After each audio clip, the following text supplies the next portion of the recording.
This is David Finzer for Truth and Lies Radio on the Overseas Radio Network. And one of my listeners who is keeps me straight on my facts, because I think every time I say something, he Googles it, sent me an email that says it was actually George H.W. Bush, Herbert Walker Bush, that signed Agenda 21, but Bill Clinton signed Executive Order number 1258 to create the President's Council on Sustainable Development in order to, quote, harmonize U.S. environmental policy with UN directives as outlined in Agenda 21. So I knew there had to be Clinton in the woodshed somewhere, and at least I got that part right. So I appreciate the correction.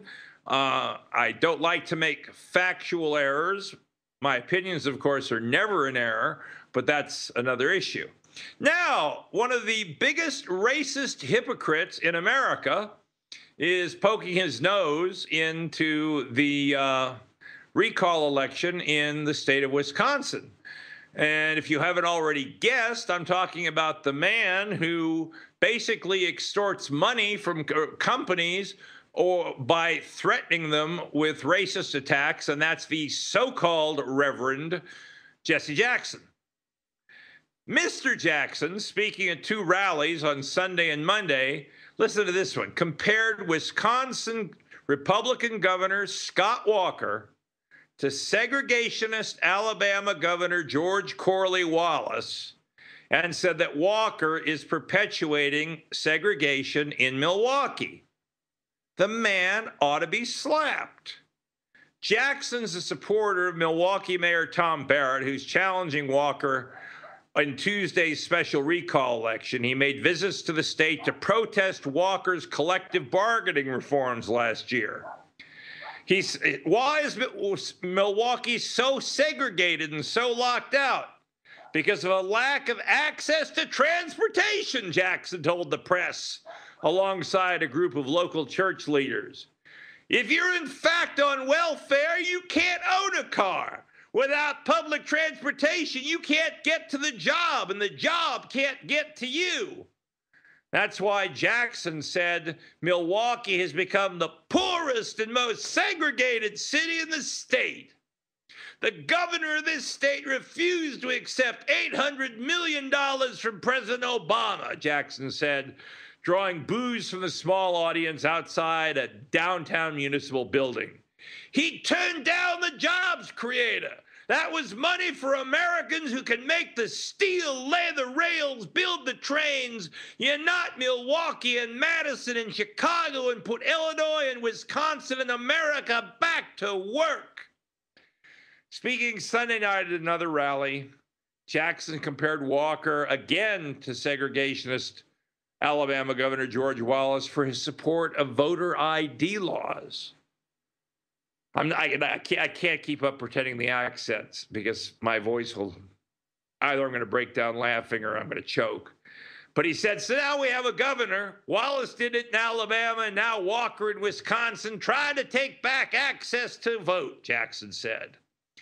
Monday's event was billed as nonpartisan. Yeah, nonpartisan, Democrat, left-wing bull hockey. Jackson made no mention of Walker's opponent, Democratic Milwaukee Mayor Tom Barrett, because under Barrett's leadership, African-American joblessness rose by 150% in Milwaukee. Now, here's the real kicker. The Reverend Mr. Jackson appeared at both events in a brand new Mercedes S550 and was escorted by a Cadillac Escalade ESV. The starting price for the S550 is about $100,000. The Escalade retails for almost $70,000. Gee, he really is on the side of the poor people, or he's just making trouble? And obviously, his corporate blackmail has been working very well and paying very well, because I doubt he's earning that from a pulpit anywhere, assuming anyone would be sufficiently tasteless to hire him as their pastor. Now, one of the big problems in the United States is there is no opposition. We have the Republican Party and the Democratic Party, but there are two sides of the same worthless coin. First, political parties in the United States exist to elect candidates, as the British say, full stop. The major parties of the United States don't adhere to any specific ideological or philosophical program. The written platforms are all but completely irrelevant in the day-to-day actions of the parties and its members. We also note the lack of ideological consistency by looking at the parties over time. Prior to Woodrow Wilson, the Democratic Party was usually the party of small constitutional government, and it did a much better role of filling that job than the Republican Party ever has, with the possible exception of the 8 years of Reagan. But in the 1930s, the party completely changed its orientation, however. The GOP, on the other hand, has always been the party of major corporate conglomerates like railroads and major banking interests. Remember, before being elected Yankee president, Abraham Lincoln was a whore for the railroads. At its founding, it was the party of easy money and federal meddling in the economic system. It wasn't until the New Deal that the Republican Party, by virtue of being associated, being the opposition party during the long reign, and reign is a good word, of FDR, found itself solidified as the party associated with free markets, and its record on that issue since then has been spotty at best. No one could ever call Richard Nixon a free marketeer, for damn sure, or George Bush, or George W. Bush.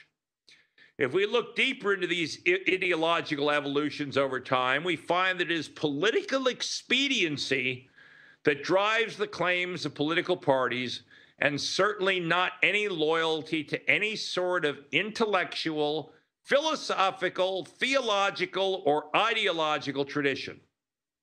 This isn't shocking, since fundamentally, as I said, political parties exist to run candidates. Any halfway decent American poli-sci 101 class will define political parties as candidate running machines. Philosophy means little, and we've seen this repeatedly in practice. This fact was summed up nicely in Nevada by a GOP establishment partisan complaining about Ron Paul supporters. He said, "Our method is we elect Republicans. That's what the party's for." That was said by Dave Buell, chairman of the Washoe County GOP in the state's northwest corner, which is the second largest county in the state. Down south, he said, the Ron Paul people down there are pushing ideology rather than electing Republicans. Gee, pushing people who believe something. God forbid we couldn't have a party like that.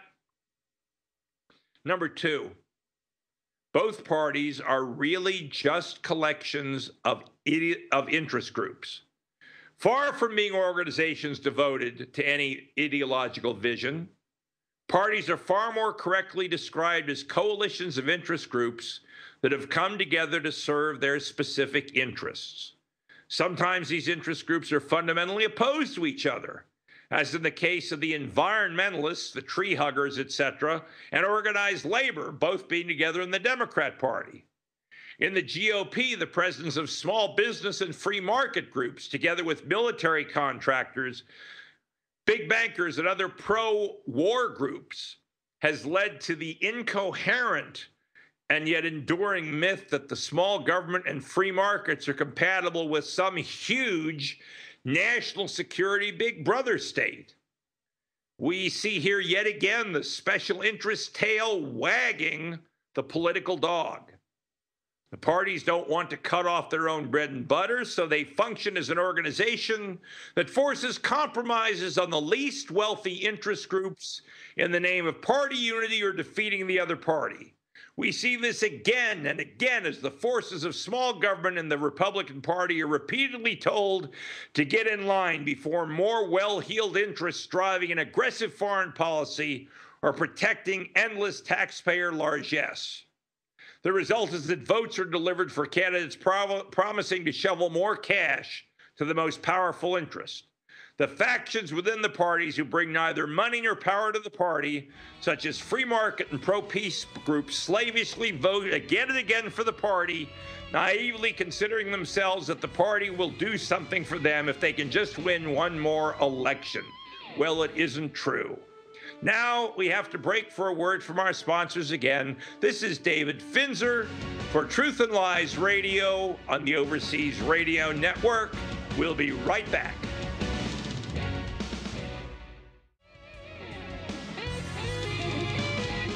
This is David Finzer for Truth and Lies Radio on the Overseas Radio Network, and I'm continuing with my analysis of the two fake political parties the United States has, and those who benefit most from the management of the factions and interest groups are the parties themselves, because electoral victories brings them jobs, power, and many financial rewards. The rich, well-connected interests within the party are regularly rewarded, while the other groups within the coalition are told they should just be happy that the other guy didn't win. The members of the party leadership justify this all in their minds by convincing themselves that they're pragmatists in the service of freedom and justice and all things good. To them, it's just a happy coincidence that all this service to truth and justice happens to bring with it lucrative jobs and positions of power. 3, the party leadership would rather have a safe establishment candidate from the other party than a dangerous upstart from its own. Having become used to the jobs and junkets and the privilege and the financial rewards they get from protecting the entrenched interests behind each political party, the leadership has no interest whatsoever in overturning this situation. Insurgent candidates like Ron Paul, who challenge the entrenched party leadership, are repeatedly mocked, opposed, and generally blocked, fairly or unfairly, from party leadership roles and from being allowed to receive nominations even if they win them. This will be justified with all kinds of excuses ranging from ideological rifts to appeals to be good team players. But the fact is, it's about catering to the interests who control and fund the party. Indeed, most candidates who promise not to upset the party's core interests will encounter little in the way of truly stiff opposition. This is why Barry Goldwater could get the nomination, but not Ron Paul. Goldwater promised not to stand in the way of endless taxpayer cash for war. He was a very strong anti-communist and felt that it was legitimate at that time. I believe in his case it was honest, but nevertheless he fit the mold. Jesse Helm was one of my heroes whom I got to know. He was very honest about it. He said, I oppose government supports, but I'm from North Carolina.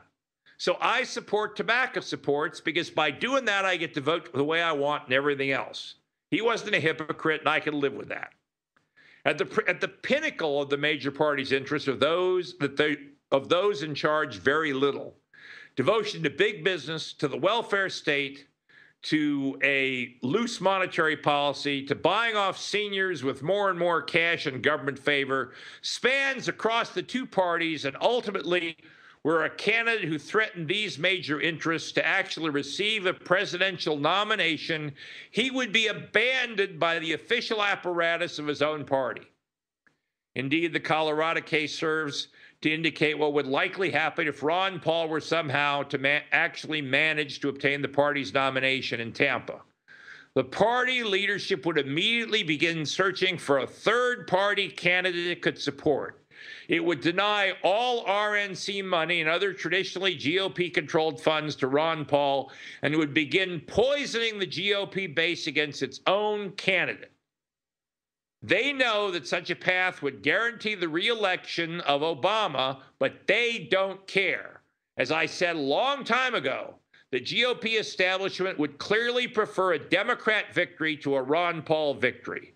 The threat to the GOP's core interest groups would be just too great if Ron Paul were actually elected, and it would be better in the eyes of the established party leaderships to be seen as supporting their special interest groups rather than side with any victorious anti-establishment grassroots groups within the party.